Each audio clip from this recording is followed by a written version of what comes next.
कृपा से आज यहाँ यज्ञ सफल हो पा रहा है। और आज कथा का 7वां दिन, सप्ताह परायण का दिन। कथा विश्राम तो भगवान 33 कोटि देवी देवता क्षेत्र को छोड़कर जा रहे हैं। अभी ऐसा लग रहा है इस वातावरण को देखकर कि मानो कोई यहां से जा रहा है। लग रहा है ना? कौन जा रहा है? कल आपने श्रवण किया क्या? ये भगवान श्री कृष्ण ब्रज को तो छोड़ कर गए, लेकिन गोपियां अभी भी भगवान को याद कर रही हैं। लग रहा है यह क्षेत्र शांत हो रहा है, वातावरण ठंडा पड़ रहा है। अंतिम दिन की यात्रा में आप हम सभी प्रवेश करेंगे। भगवान श्री कृष्ण मथुरा में राज्य करने लग गए तो कहते हैं जरासंध जो कंस का ससुर है। जरासंध कौन है? कंस का ससुर। वह बार बार युद्ध करने का प्रयास कर रहा है भगवान से। भगवान क्या करते हैं? मथुरा को छोड़कर समुद्र के नीचे सोने की द्वारका बनाई। ध्यान से सुनना। उस सोने की द्वारका में भगवान रहने लग गए। अब किसी ने कहा कि भगवान लौट के क्यों नहीं गए वृंदावन? ब्रजवासी इतना प्रेम करते हैं तो भगवान को तो जाना चाहिए।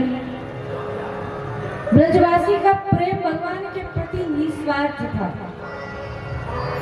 इस संसार में मैया सबसे बड़ा प्रेम है, लेकिन प्रेम भी निस्वार्थ भावना से की गई प्रेम ही सबसे ऊंची है। किसी भी प्रकार का अगर स्वार्थ है, शारीरिक, मानसिक, कोई भी स्वार्थ है, तो फिर वह आपका प्रेम स्वार्थ तक ही टिका है। आज राजा परीक्षिते कथा वक्तुम सभायाम संस्थिते सुखे। उस सभा में राजा परीक्षित आज 7वें दिन की कथा में प्रवेश कर रहे हैं। और राजा परीक्षित को श्राप लगा था तक्षक नाग आकर डसेगा। तो आज अंतिम दिन की कथा श्रवण कर रहे हैं ना।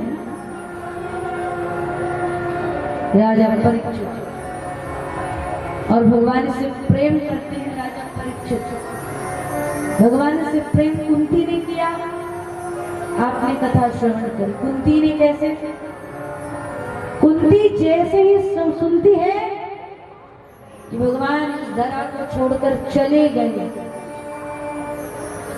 सुना कि गए, उस क्षण कुंती अपने प्राणों को त्याग देती है। एक क्षण भी भगवान के विरह में जीवित नहीं रह पाती।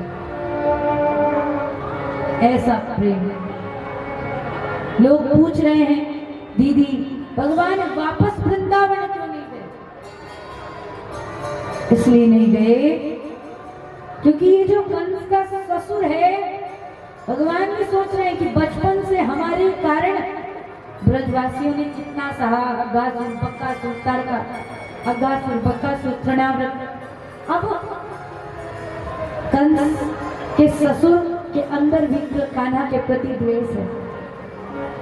अगर कृष्ण वापस ब्रज में जाएंगे तो वह वापस परेशान करने के लिए ब्रजवासियों को चला जाएगा।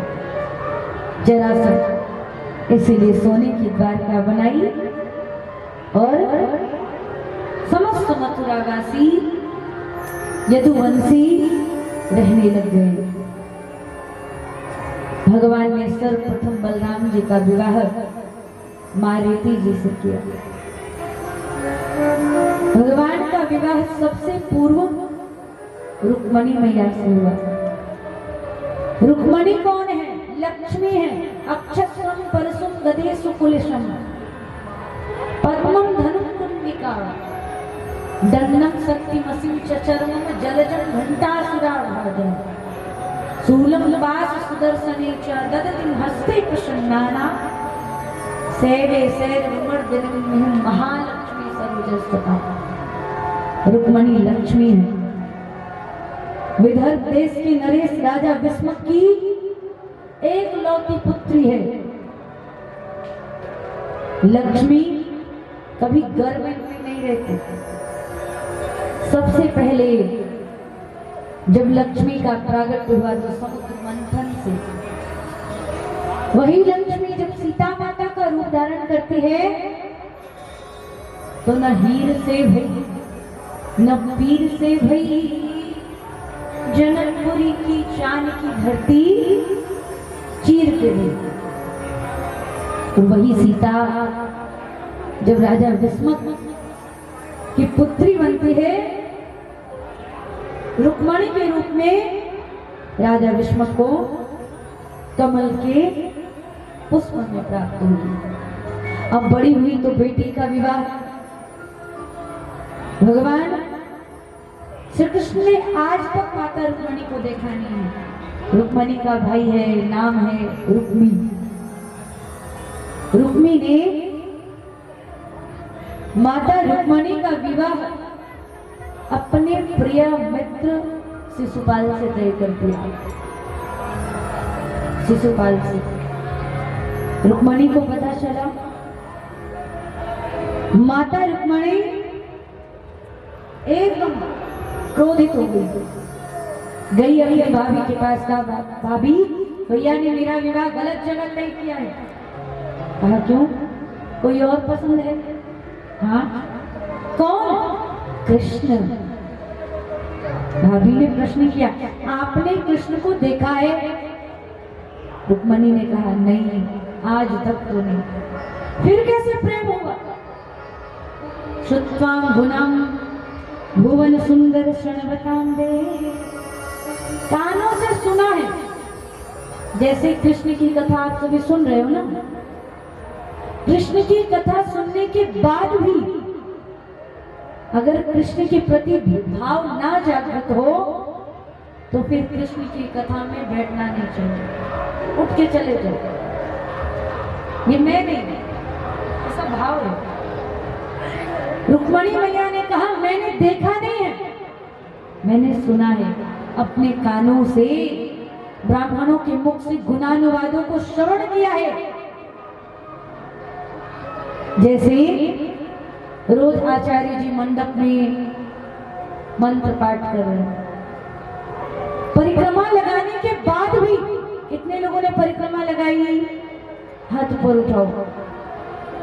परिक्रमा 1 बार 5 बार। आज से तो परिक्रमा भी बंद हो गया है।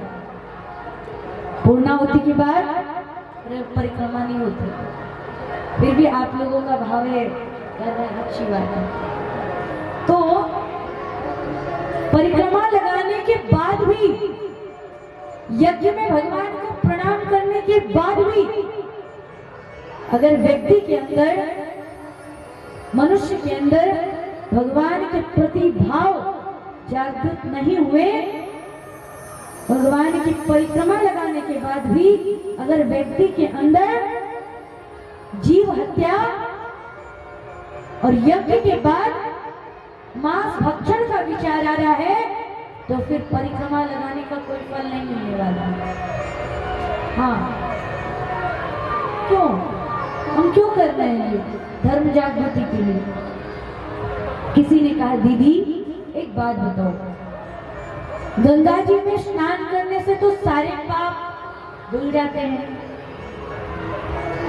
गंगा जी में डुबकी, कुंभ में, हाँ, बेनागढ़िया से भक्त लोग आए, सभी कुंभ गए गाड़ी कर करके। एक बार नहीं, 4-4 बार। हमारे प्रिय कृष्णा भैया भी गए, 4 बार डुबकी लगा के आ गए। तो कुंभ में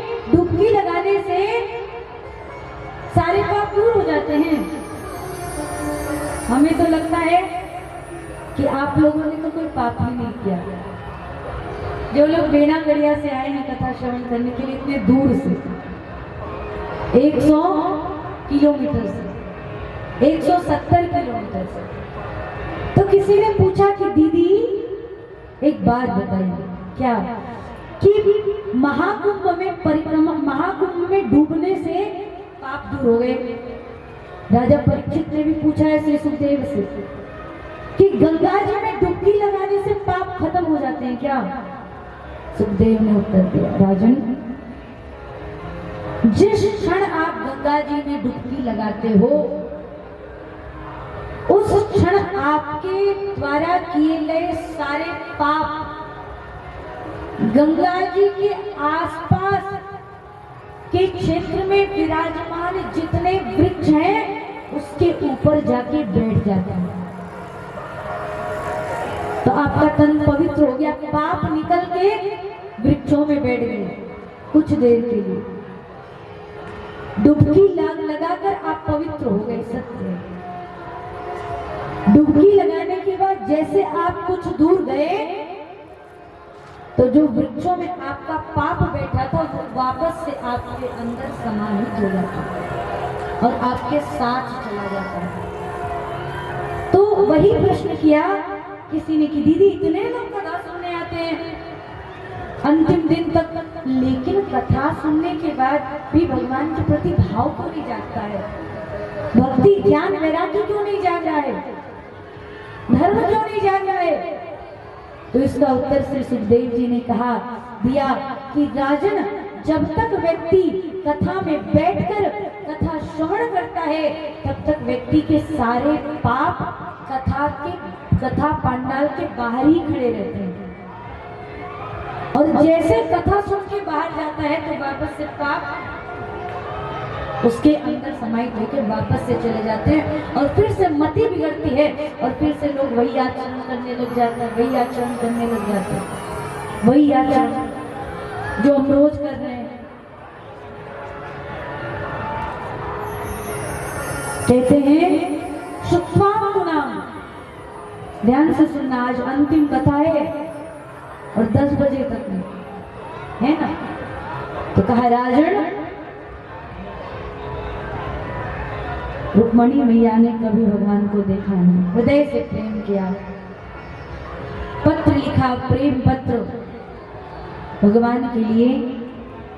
और जो पंडित शिशुपाल और माता रुक्मणी का विवाह करवाने आया है उस पंडित के हाथों पत्र देके भेज देते हैं। पत्र में स्पष्ट रूप से लिखती हैं, मैं विष्मक की एकलौती पुत्री, मैंने बचपन से आपसे प्रेम किया है। अगर आप मेरे कुल का नियम है क्या कि बेटी का जब विवाह होता है ना, विवाह से पूर्व कुल देवी की पूजा करने जाती है, मैं भी जाऊंगी। अगर आप नहीं आए तो मैं अपने प्राणों को आहूत कर दूंगी, लेकिन शिशुपाल से विवाह नहीं करूंगी। इधर मां रुक्मणी कुल देवी का पूजन कर रही है, उधर से कन्हैया आ रहे हैं माता को लेने के लिए, क्योंकि जो भगवान से प्रेम करता है ना भगवान अवश्य आते हैं उसके लिए। इधर रुक्मणी मैया कुल देवी की आराधना कर रही है। आइए हम आप सभी कुल देवी को प्रणाम करते हैं, उनका नाम लेते हैं। ओम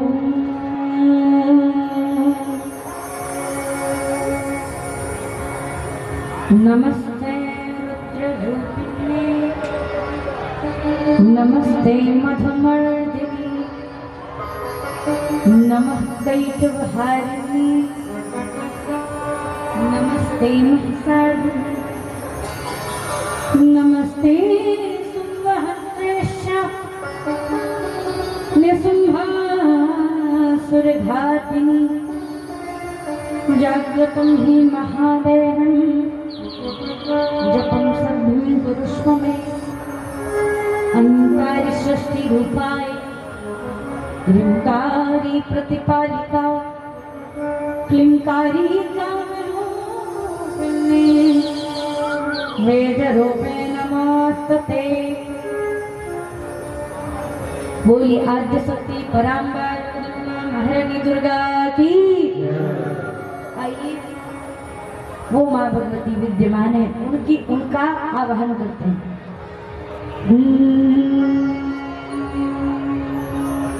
गिरि नंदिनी नंदतमयदिनी विश्व विनोदिनी नंदनुते गिरिवर विंध्य सिरोदिनी वासिनी विष्णु विलासिनी जिष्णुनुते।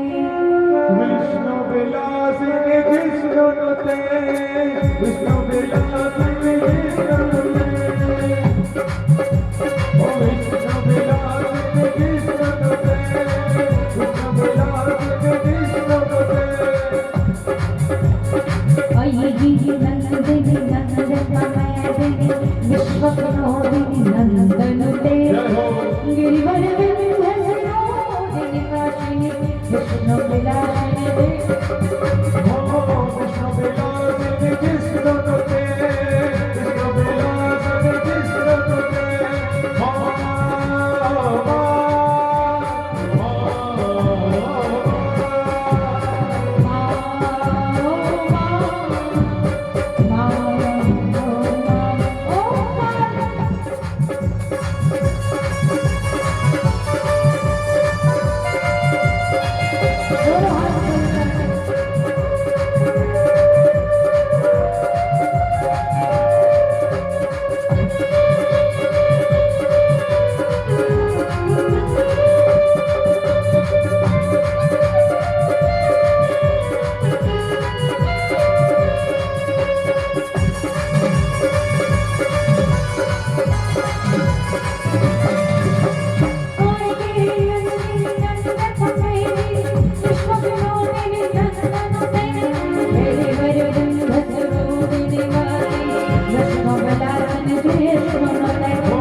गजगंड विदारन पराक्रम सुंदम लगाधिपते।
बोलिए कालिका मात की भगवती की आराधना करती हैं और आराधना फल स्वरूप आज द्वारकाधीश आए। 10,000 सैनिक हैं द्वारकाधीश को कारागृह में डालने के लिए। भगवान का सुंदर स्वरूप देख के हाँ सर्वांग सुंदरम दिव्यम, दिव्य स्वरूप कृष्ण अर्थात जिसमें आकर्षण, जो सब कुछ कर दे उसके लिए कुछ असंभव नहीं है। कृष्ण को देखकर मोहित होना, कृष्ण में ही तो समस्त आकर्षण है ना। कहते हैं सारे सैनिक रास्ता छोड़ देते हैं, आइए आइए तो आइए। रुक्मणी मैया का हाथ थामते हैं, रथ पर बिठाया, जाने लग गए। शिशुपाल चिल्लाता है मेरी पत्नी को भगा कर ले जा रहा है, मेरी होने वाली पत्नी, मेरी होने वाली पत्नी। भगवान ने रथ रोका, कहा अच्छा तेरी होने वाली पत्नी, रुक बताता हूँ। शिशुपाल को भी बांधा, रथ के पहिए पर लेकर चल पड़े। पहुंचे द्वारकापुरी। रुक्मी भाग कर आया। रुक्मी ने कहा कृष्ण मेरी बहन को भगा के लाया है, चलिए अब तो पहले युद्ध कर। अगर युद्ध में तू जीत गया तो रुक्मणी तेरी, राज्य तेरा, मैं चला जाऊंगा। युद्ध में मैं जीत गया तो रुक्मणी तो मेरी बहन है, लेकिन तुझे राज्य छोड़ के जाना पड़ेगा। भयंकर युद्ध हुआ कृष्ण और रुक्मी के मध्य में। रुक्मी हार गया, राज्य को छोड़कर चला गया। तो कहते हैं आज भगवान का माता रुक्मणी से पहला विवाह हुआ। दूसरा विवाह माता रुक्मणी के गर्भ से प्रद्युम्न जी का प्रागट्य हुआ। बोलिए प्रद्युम्न भगवान की। प्रद्युम्न जी कौन है? सुना है नाम? कौन है? ये वही प्रद्युम्न है जब माता सती अपने प्राणों को त्यागती है दक्ष के हवन कुंड में। हजारों वर्ष तक महादेव ने समाधिस्थ स्वयं को किया। उसी क्षण एक तारकासुर नामक दैत्य है जो देवताओं को परेशान कर रहा है। तारकासुर ब्रह्मा जी के पास गए देवगण और कहा कि प्रभु ये तारकासुर बड़ा अत्याचार कर रहा है, इसका वध इसके हाथों है। भगवान ब्रह्म ने कहा तारकासुर का वध भोलेनाथ के पुत्र के हाथों में। अब पुत्र कब? कार्तिकेय जी के हाथों से। पुत्र कब होगा? जब भगवान समाधि से बाहर आएंगे। प्रभु तो एकदम समाधि की अवस्था में है ना। तो कामदेव को भेजा गया। कामदेव गए। कामदेव की पत्नी रति है। रति को पता है कि अब मेरे पति वापस नहीं आएंगे। कहते हैं रति के पति कामदेव गए, समाधिस्थ हैं, और जैसे ही कामधनुष में अपने बाणों को छोड़ते हैं भगवान का तीसरा नेत्र खुला और तीसरे नेत्र से ऐसा प्रकाश निकला, ऐसा प्रकाश निकला कि वह प्रकाश को कामदेव झेल नहीं पाए। कामदेव जल के राख हो गए। माता रति चरणों में गिर गई। कहा प्रभु मेरे पति को आपने छीन लिया, अब हम अपने पति के, मेरे पति का क्या अपराध था? देवताओं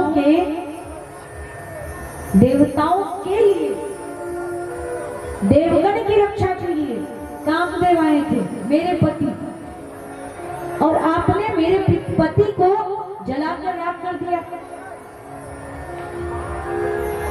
मेरे पति मुझे आप प्रदान करो। तो भगवान ने कहा, भोलेनाथ ने, क्या? जब यदुवंश लिन्हा अवतारा कृष्ण, जब यदुवंश में कृष्ण आएंगे तो कृष्ण के पुत्र के रूप में आपके पति ही तो आएंगे, प्रद्युम्न जी। और यही रुक्मणी मैया प्रद्युम्न जी को जन्म देती है। और ध्यान से सुनना, प्रद्युम्न जी आए हैं, कहते हैं कि इधर एक संभासुर नाम का दैत्य है।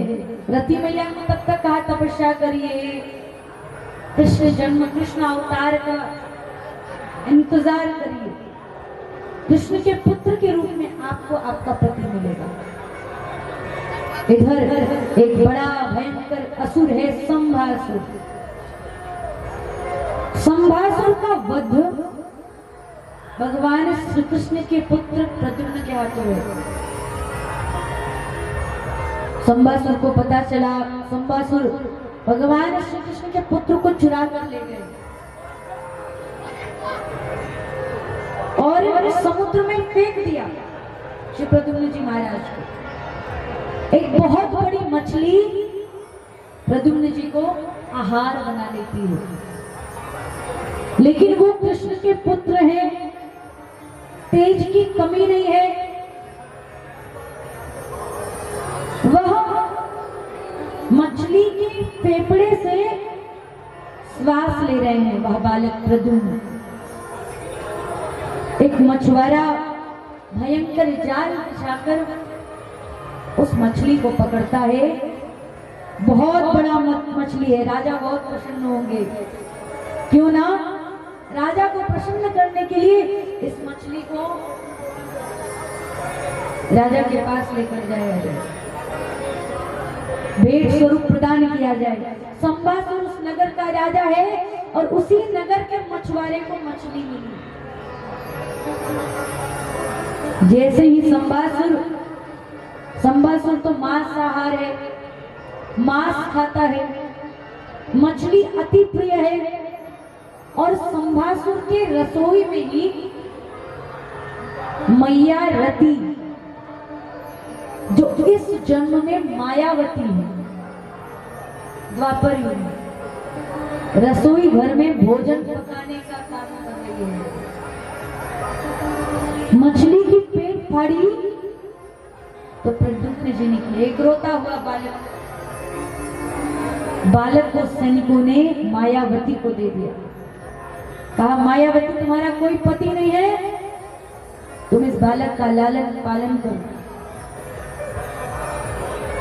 कहते हैं काल किसी को छोड़ती नहीं है, उसका काल उसके सामने। संभासुर का काल, मायावती लालन पालन कर रही। नारद का आगमन हुआ, नारद जी ने बता दिया कि यही आपके अगले जन्म में, पूर्व जन्म में कामदेव थे।